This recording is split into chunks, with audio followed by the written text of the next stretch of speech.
प्रेरणादायक कहानियों के लिए चैनल को लाइक और सब्सक्राइब करें। एक समय की बात है, एक राज्य में एक प्रतापी राजा राज करता था।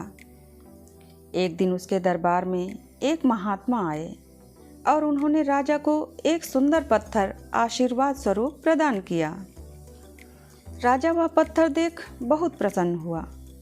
उसने उस पत्थर से भगवान शिव की प्रतिमा का निर्माण कर उसे राज्य के मंदिर में स्थापित करने का निर्णय लिया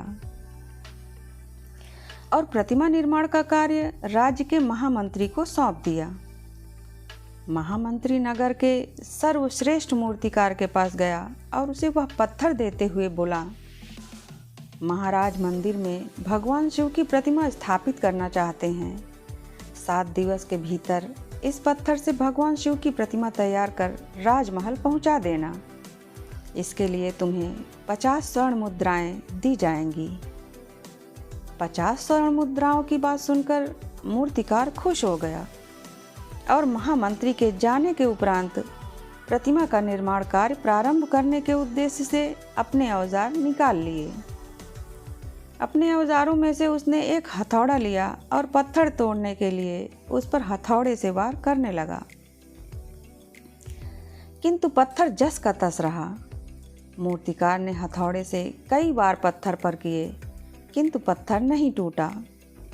50 बार प्रयास करने के उपरांत मूर्तिकार ने अंतिम बार प्रयास करने के उद्देश्य से हथौड़ा उठाया, किंतु यह सोचकर पत्थर पर प्रहार करने से पहले ही उसने हाथ खींच लिया कि जब 50 बार वार करने से पत्थर नहीं टूटा तो अब क्या टूटेगा।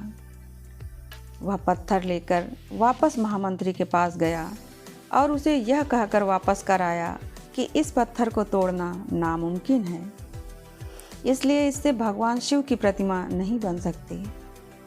महामंत्री को राजा का आदेश हर स्थिति में पूर्ण करना था, इसलिए उसने भगवान शिव की प्रतिमा निर्मित करने का कार्य गांव के एक साधारण से मूर्तिकार को सौंप दिया। पत्थर लेकर मूर्तिकार ने महामंत्री के सामने ही उस पर हथौड़े से प्रहार किया और वह पत्थर एक बार में ही टूट गया। पत्थर टूटने के बाद मूर्तिकार प्रतिमा बनाने में लग गया। इधर महामंत्री सोचने लगा कि काश पहले मूर्तिकार ने एक अंतिम प्रयास और किया होता तो सफल हो गया होता और 50 स्वर्ण मुद्राओं का हकदार बनता। इस कहानी से हमें यह सीख मिलती है दोस्तों कि हम भी अपने जीवन में ऐसी परिस्थितियों से गुजरते रहते हैं। कई बार किसी कार्य को करने के पूर्व या किसी समस्या के सामने आने पर उसका निराकरण करने से पहले ही हमारा आत्मविश्वास डगमगा जाता है और हम प्रयास किए बिना ही हार मान लेते हैं। कई बार हम 1-2 प्रयास में असफलता मिलने पर आगे प्रयास करना छोड़ देते हैं, जबकि हो सकता है कि कुछ प्रयास और करने पर कार्य पूरा हो जाता या समस्या का समाधान हो जाता।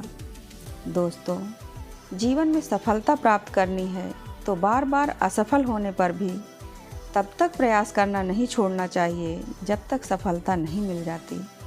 क्या पता जिस प्रयास को करने के पूर्व हम हाथ खींच लें वही हमारा अंतिम प्रयास हो और उसमें हमें कामयाबी प्राप्त हो जाए। धन्यवाद। जय हिंद। वंदे मातरम।